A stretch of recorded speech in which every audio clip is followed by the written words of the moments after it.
From Hollywood, it's time now for... Johnny Dollar.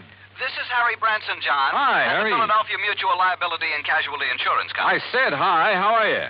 Oh, yes. Well, I'm fine, thank you. But that's beside the point. John, this thing has me terribly upset. Comes the day you aren't upset over something, Harry. It'll be a miracle. What's it all about? Can you come down here to Philadelphia right away? Don't see why not. But now what seems to be... If you can clear up this matter, I shall be eternally grateful. $985,000. Wow. For what, Harry? Of course, anyone, any criminal, that is, could be suspect in the theft. Theft of what? But the murder, it doesn't make sense. What does it? What do you think, John? What do I think? Look, Harry, you haven't yet given me... What possible reason could there have been for firing the shot that... How about the butler? What, the butler? Of course, I never thought of that. John, what butler? Oh, I'll be down to see you, Harry. Goodbye. Wait. You mean you know something about this case that the police and I don't know? I don't know anything about it yet. I'll be down to see you. But in that case... Goodbye, Harry. But in that case, John, if you don't know anything about it, what leads you to suspect the butler? And what butler... John, you have me all confused. Then that makes us even. Bye. But, John... So help me. If it weren't for the big fat expense account I can foist on Harry Branson, well, here we go again.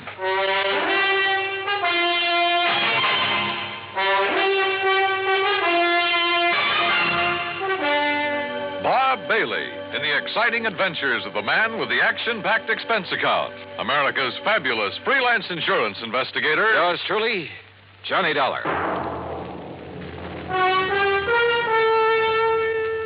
And now, Act One of Yours Truly, Johnny Dollar.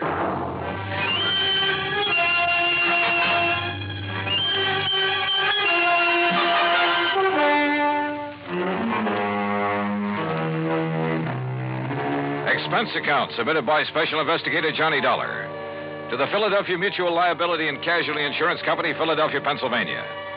Following is an account of expenses incurred during my investigation of the Ingenuous jeweler matter.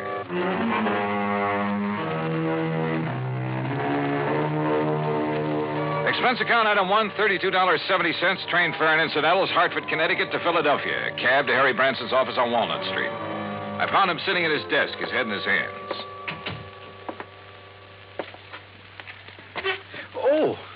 Oh, John, I'm glad you've come. Yeah. Well, how's your good health, Harry? My health? Wait, as a matter of fact, it's fine, although I did have a touch of laryngitis last week. I could hardly speak about it. John, why do you always try to take my mind away from matters at hand? I simply asked Particularly something as important as this. All right. As what? The Beaufort collection, of course. Beaufort. Oh, yeah. Seems to me I've heard about that. Jewelry? One of the most important small collections in the world. Why, when His Grace the Duke de Beaufort lost them to the Germans back during the First World War. Yeah, I'm sure. But now let's get to the point. They've been stolen. And we'd insured them for nearly $1 million. Stolen from where? The jeweler who owned them, J. Harold Whipsett. Oh, hey, I've heard of him, too. Isn't he the fellow who was tagged by the Customs Department a few years ago for trying to smuggle in a lot of stuff? Yes, the same one. But his reputation since that incident has been quite all right, completely unsullied. Oh, I must admit that I had some misgivings about issuing a policy to a man with his past record. But since he's in the clear again, and considering the premiums involved, and John, I had a long discussion with a psychiatrist about the man, about what would motivate him to... Look, Harry, before you go rattling off on another tack... Well, John, I resent that. Look, you said something about murder at the time of the theft? Oh, yes. So far, however, it's only attempted murder, you see? Of this man, Whipsett? His secretary, Miss Winkle. Winkle? Perry Winkle. Oh, now, wait. Is that some kind of a gag? It certainly is not. At first, when they arrived, the police thought she was dead. Well, where did all this happen? At the Whipsett office. It's on Chestnut Street. When did it happen? Just last night. Oh, dear, $985,000. And maybe a human life. Well, yes, of course. Now, tell me all you know about it, Harry. Well, the Beaufort collection contains several diamond and emerald brooches that date back to, let me see. Forget the dates. What I want to know is... No, the fact that all the stones were rather small and of conventional cut means that once they're remounted, no one could ever identify them. Well, what's that got to do with the date of the collection? Well, as I started to say... let's go over to the Whipsett's office. Oh, very well. Now, as I started to say, the date of the Duke de Beaufort's acquisition of these jewels... You say this Perry Winkle was badly hurt. How? She was shot. by the robber. Now, as I started to say, the date at which the Duke de Beaufort... Tell me this. Was Whipsit himself shot or shot at? No, and I'm sure he'll tell you all about that when you see him at his office. He's certain to be in this morning. As I started to say, John... John, going down, gentlemen. Yeah, thanks. Come on, Harry. Step in, please. Harry! As I started to say, John... John? Whether I wanted or not, during the 9-block taxi ride up Chestnut Street, I got the whole history of the Duke de Beaufort's jewels, from the time of the French Revolution to the present. That cab, by the way, is item 2, $1 even. What I did want to know was more about J. Harold Whipsit. After all, a man who'd once attempted fraud against U.S. Customs. Anyhow, we finally reached his office in the Prosser Building. Present was Police Lieutenant Bart Stanley, with whom I'd worked a case 2 years ago. Glad to see you, Johnny. Yeah, same here, Bart. Well, what do you make of it? So far, blanco. Is Whipsit here? One of the boys took him down for some coffee. He needs it after what happened to him last night. The Beaufort jewels, huh? Yeah. Yes, I told Mr. Dollar all about them, Lieutenant, how the robber took nothing else, how the jewels themselves came into being, how back in the Harry, 18th... we've got work to do here. Well, after all... Now, look, Bart, this man Whipsit, his reputation in the past... I know exactly what you're going to say. I might have thought the same thing, Johnny, if I hadn't seen exactly what happened. Tell me what did happen. Lieutenant, you look very tired. Yes, Mr. Branson, I am. After all, having been up all night on this thing, suppose I bring Mr. Dollar up to date. Well, sure. Oh, no, you don't. I want to find out now, not next week. John. Go ahead, Bart. Well, Whipsit and his secretary, Perry Winkle... Isn't that a name? Yeah, sure is. Where is she, by the way? Jefferson Hospital. Anyhow, they were here very late last night working on the books. Came a knock on the door. Whipsit opened it. This man barged in with a gun and demanded the Beaufort collection. And? Well, Whipsit argued with him, finally gave in when the guy threatened to shoot him. But Miss Winkle made a dash for the door. The intruder let her have it, held the gun on Whipsit, tore out the telephone line, then locked him in and disappeared. And? That's it. Wait a minute. How could he lock Whipsit in his own office? This lock opens from the inside. With this, Johnny. What? This little rubber doorstop? That's right. But I don't I'll see... tell you how he did it, and why this little rubber wedge is absolute proof that Whipsit couldn't possibly have rigged this whole deal.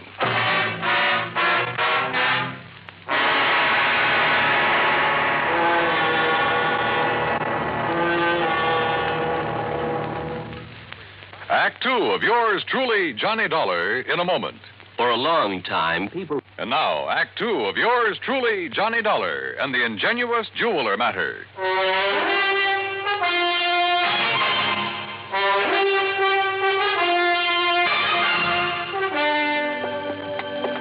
Look here, Johnny. This door. What about it, Bart? Well, this is a real old building.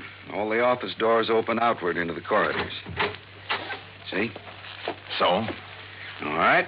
After the robber made Mr. Whipsit hand over the jewelry, he shot the secretary, Miss Winkle. Then he yanked out the telephone, beat it, and slammed the door on Whipsit. But you said locked him in, and I don't see how... Look, with this little rubber wedge, the door opens outward, right? Don't you see, John? Oh, wait a minute. Sure, of course I see, Bart. Sure. He simply jammed the doorstop under the edge of the door from the outside. Sure. So the harder Whipsit pushed against the door, the tighter it jammed. When the telephone knocked out, all he could do was bang on the door and holler out the window. That's what tipped you off? The policeman on the beat down on Chestnut Street heard the shot and then the yelling. By a stroke of luck, I pulled up in a prowl car just about then. I see. We came tearing up here and found out how somebody locked Whipsit in his own office. Whoever did it, Johnny, must have cased the joint to know about the doors opening outward. Yeah. Makes any suspicion of Whipsit himself. Well... Yeah, it makes it look a little silly. Anyhow, he was pretty much beside himself, more upset over the girl lying there with a slug in her than he was over losing the collection. Any idea what kind of a gun was used on her? The hospital sent the bullet over to the lab. It was a .38 special. And she was in pretty bad shape, huh? Well, we thought at first she was dead. So did Whipsit. Could he give you a description of the assailant? Yeah, but it's not much help. Could apply to 500,000 men in this big city. What about fingerprints? None. Guy wore gloves. Has the girl been able to tell you anything at all? She was unconscious, Johnny. Has been ever since. I'm afraid it's going to be curtains for her. Oh, too bad. She's over at Jefferson, you say? Yeah, but there's no point in going over there. Even if she came to for only a couple of minutes, she might be able to give us something to go on. What could she tell us that Whipsit hasn't already told us? Well, we're back, Lieutenant. You want Mr. Whipsit to stick around? No, I guess not, Conroy. I took him over to a place I know on Pine Street and poured a couple of stiff drinks in him. He needed them. And you too, Conroy? Oh, now, Lieutenant. Mr. Whipsit, this is Johnny Dollar, insurance investigator. Mr. Dollar. How are you? You know Mr. Branson, I guess. Oh, yes. Oh, yes, indeed. And may I tell you, Mr. Whipsit, how dismayed I am by what's happened here. Thank you, Mr. Branson. It's been a terrible. It certainly has. $985,000. I was speaking of poor Miss Winkle, sir. Oh, yes, of course. Yes. Mr. Whipsit, this girl, Miss Periwinkle, she was your secretary. She was more than that, Mr. Dollar. I loved her. How is she, Lieutenant? Has there been any word from the hospital? Well, yes, Mr. Whipsit, there has. And it's proof that modern medicine is a very wonderful thing. What do you mean, sir? Yes, John, It may take time, of course, a long time. Yes? As a matter of fact, she hasn't even regained consciousness yet. I see. But it looks as though she'll fully recover. Oh, I see. Well, I hardly need tell you how I feel about that. How glad I am. I told that little white lie to see what, if any, reaction I'd get. And I had a strange feeling that his words, how glad I am, were not quite true. Fortunately, neither Harry Branson nor the lieutenant questioned my apparent knowledge of the condition of the girl. Even better, the lieutenant rose to the occasion. well, as I see it, there's really nothing further we can do here. You look like you could use some sleep, Mr. Whipsit. And Conroy and I'd better get back to headquarters, see if the boys have run down anybody who fits that description you gave us. Yeah, good idea. Let's go, huh? And Mr. Whipsit, you close up and go on home and get some rest. Yes, I will. Thank you. Thank you very, very much. You have no idea what a terrible shock this has been for me. Of course, you'll keep yourself available if we need you further. Oh, of course, Lieutenant.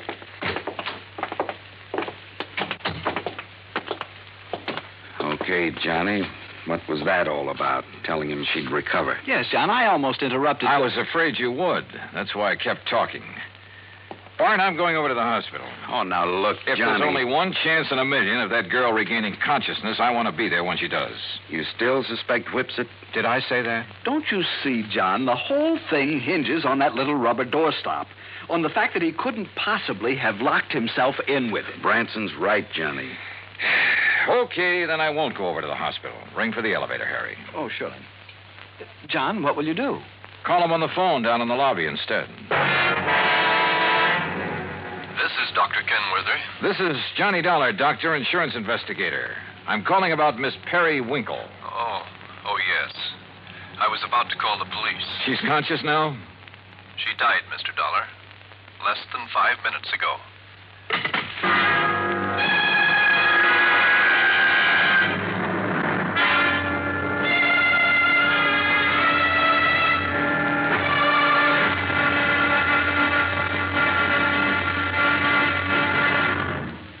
Act 3 of yours truly, Johnny Dollar, in a moment. And now, Act 3 of yours truly, Johnny Dollar, and the Ingenuous Jeweler Matter.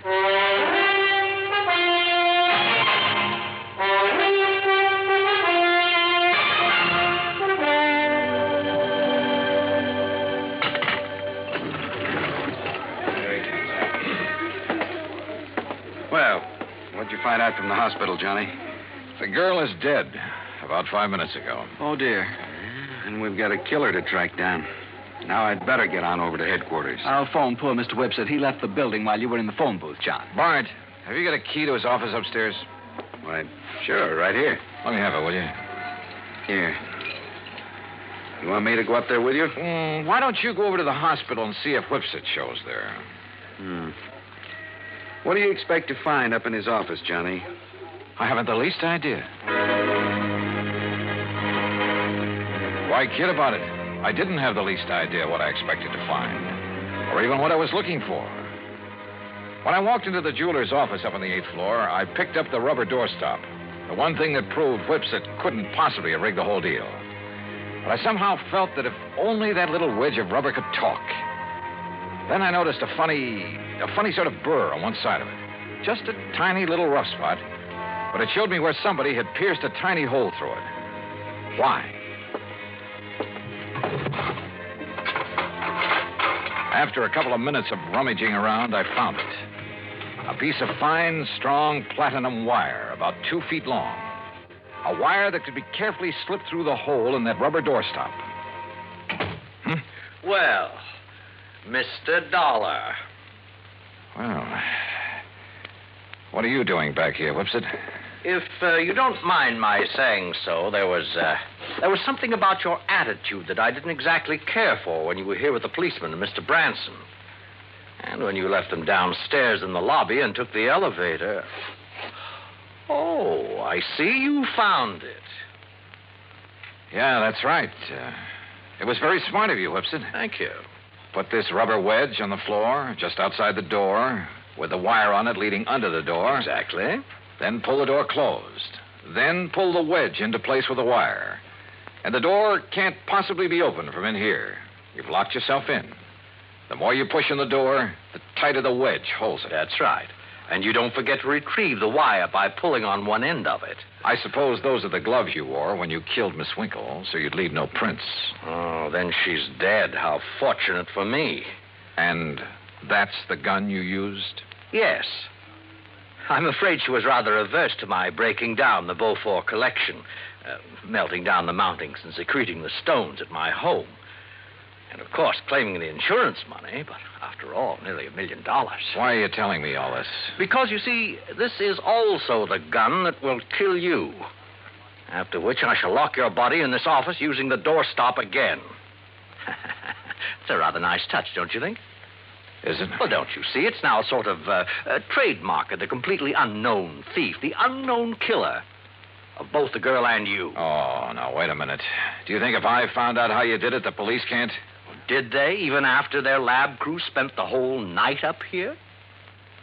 I guess you got a point there. Yes. Now, turn around, Dollar. Turn around. Well? You see, I'm going to have to shove this gun into your back to muffle the sound. Look, Whipsit. Unless you have a better idea. Well, I have. What? Oh, me. Oh, I suppose I might have known this whole thing seemed too easy. All right, Lieutenant. All right, Conroy, wrap him up. Right, Lieutenant. Hands out, Whipsit. Johnny, I knew you had something up your sleeve when you came back up here. Just wouldn't let me work it out alone, would you, Bart? All right, what was it? What did you find out that tipped you off? Oh, you'll never know from me. Huh? After all, I might want to use it to stump you sometime. Oh, now look, Johnny. Okay, ask Whipsit here. He just loves to explain things. At great length, too. At least it was long enough for you boys to get up here. I know something he's not going to explain his way out of. Let's go, Whipsit.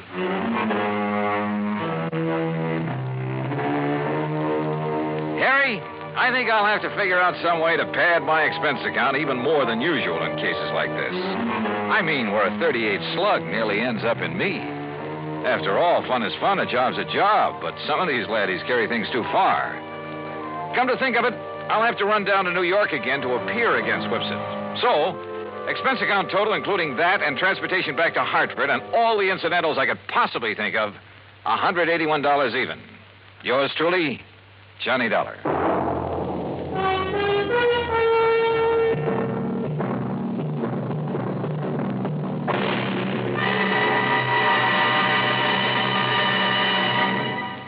Our star will return in just a moment.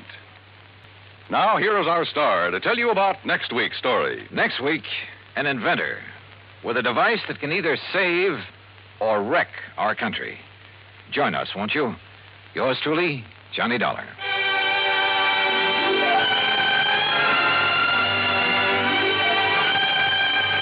Yours truly, Johnny Dollar, starring Bob Bailey, originates in Hollywood and is produced and directed by Jack Johnstone, who also wrote today's story. Heard in our cast were Harry Bartell, Byron Kane, Vic Perrin, Joseph Kearns, and Austin Green.